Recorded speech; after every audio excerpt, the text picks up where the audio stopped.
Assalamualaikum warahmatullahi wabarakatuh. Halo, perkenalkan namaku Anggun Miftahul Rahmi dari Teknologi Pangan Universitas Diponegoro.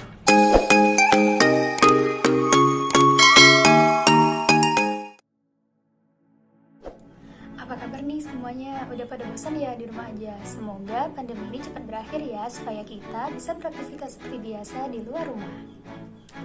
Nah, untuk menemani teman-teman di rumah aja, aku mau sharing sedikit mengenai cara pembuatan yogurt yang low budget dan anti gagal yang bisa teman-teman praktekkan di rumah aja. Nah, sebelumnya aku mau jelasin dulu apa itu yogurt dan apa manfaatnya bagi kesehatan.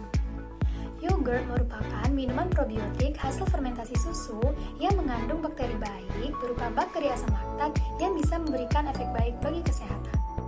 Bakteri asam laktat atau starter yang biasa digunakan dalam proses pembuatan yogurt yaitu Lactobacillus bulgaricus dan Streptococcus thermophilus.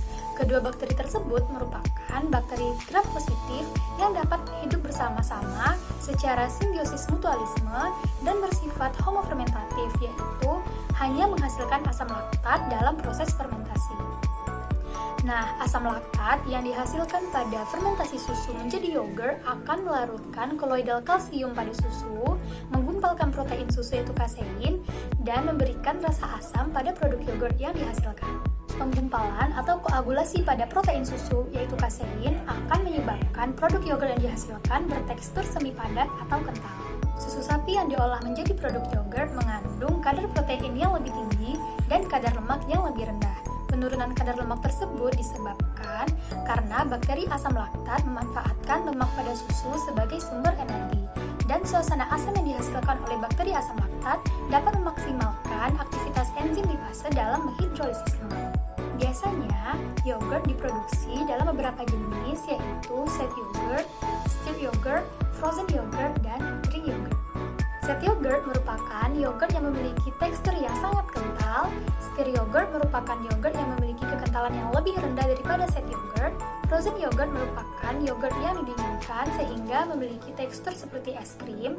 Dan yang terakhir yaitu drink yogurt, yaitu yogurt yang memiliki kekentalan yang sangat rendah atau paling encer sehingga bisa langsung diminum. Yogurt sebagai minuman probiotik dapat memberikan banyak efek baik bagi kesehatan, yaitu untuk menjaga kesehatan lambung, untuk mencegah terjadinya kanker saluran pencernaan, untuk menurunkan kolesterol karena bakteri baik yang ada di dalam yogurt akan menyerap zat kolesterol di dalam usus halus, dan juga yogurt ini dapat memberikan efek baik bagi para penderita lactose intolerance. Lactose intolerance atau intoleransi laktosa merupakan keadaan patofisiologis di mana seseorang kekurangan enzim laktase sehingga tidak mampu sepenuhnya dalam mencerna gula laktosa yang ada pada produk susu. Hal tersebut bisa ditandai dengan terjadinya kembung atau diare setelah mengkonsumsi produk-produk susu. Selain itu, yogurt juga berfungsi untuk meningkatkan kekebalan tubuh, sehingga sangat cocok dikonsumsi selama di rumah aja sebagai upaya untuk mencegah terjadinya infeksi oleh COVID-19. Nah, tanpa berlama-lama, yuk kita simak bagaimana proses pembuatan yogurt yang low budget dan anti gagal. Check it out! Bahan-bahan yang digunakan yaitu 750 ml susu UHT full cream. Di sini aku menggunakan susu UHT Ultra Milk. Kemudian 80 ml yogurt plain Biofull sebagai starter atau biang dalam pembuatan yogurt. 2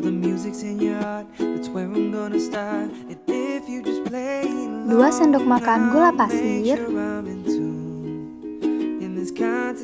Dan 25 gram bubuk taro sebagai penambah cita rasa dan aroma pada yogurt. Tahapan pembuatan yogurt terdiri dari proses pasteurisasi, pendinginan, penginokulasian, inkubasi atau pemeraman untuk memberikan kesempatan terjadinya fermentasi, dan yang terakhir yaitu penyimpanan. Semua proses ini harus dilakukan secara higienis agar dihasilkan produk yogurt dengan kualitas yang baik.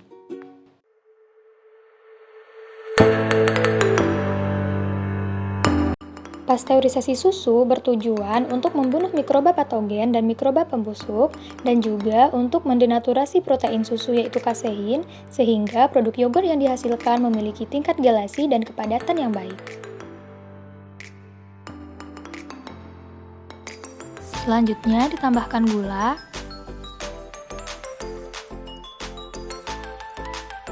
Suhu pasteurisasi yaitu sekitar 85 derajat Celcius atau tidak sampai mendidih. Selama pasteurisasi, susu diaduk namun tidak harus terlalu sering.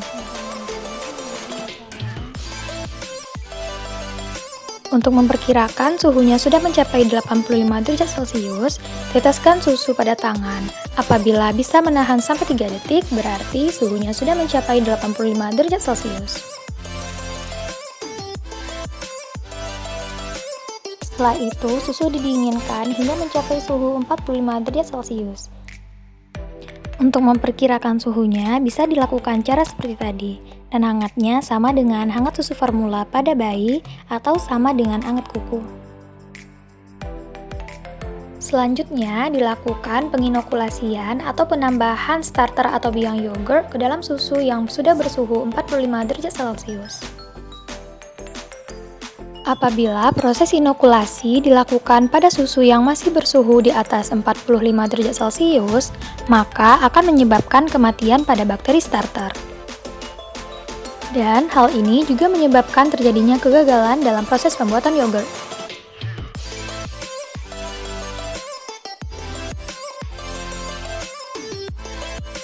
Selanjutnya, dilakukan pengadukan agar starter atau biang yogurt menyebar merata.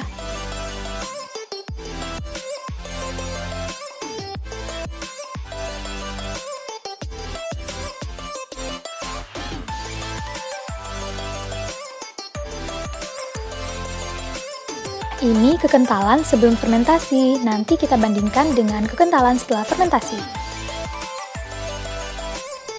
Selanjutnya, susu dimasukkan ke dalam wadah atau toples yang higienis dan kedap udara untuk memaksimalkan terjadinya fermentasi.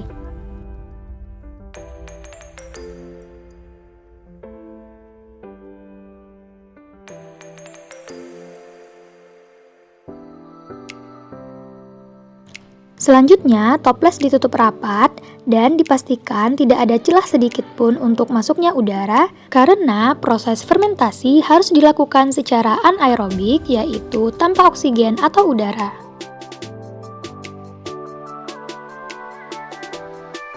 Selanjutnya, toples kecil ini dimasukkan ke dalam toples yang lebih besar untuk memastikan fermentasi benar-benar terjadi di ruang yang tanpa udara atau anaerobik.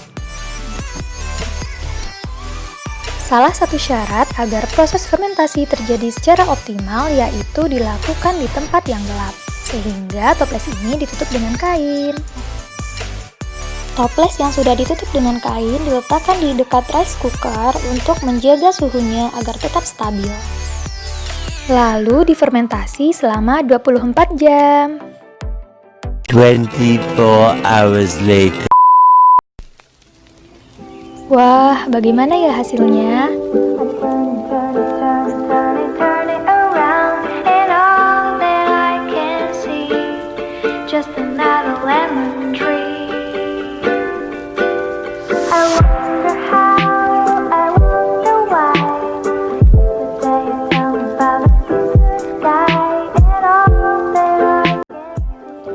Bisa dilihat ya, teksturnya menjadi kental. Kekentalan ini disebabkan karena terjadinya koagulasi pada protein susu oleh bakteri asam laktat. Selanjutnya, tambahkan bubuk taro untuk menambah cita rasa dan aroma pada yogurt. Step ini bersifat opsional dan teman-teman bisa menggunakan bubuk atau sirup dengan rasa apa aja sesuai selera.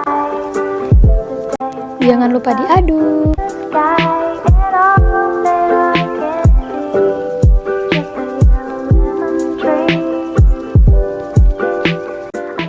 Setelah penambahan bubuk taro, yogurt diinkubasi kembali selama 2 jam dan kemudian didinginkan untuk menghentikan proses fermentasi. Dan selanjutnya yogurt bisa dinikmati. Aromanya aroma taro dan rasanya manis dan asam sebagaimana yogurt biasanya. Rasa asam disebabkan karena laktosa pada susu difermentasi oleh bakteri menjadi asam laktat.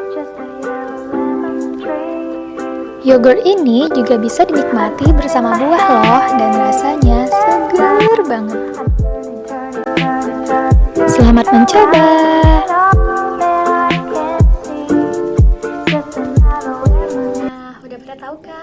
bagaimana cara pembuatan yogurt yang low budget dan anti gagal.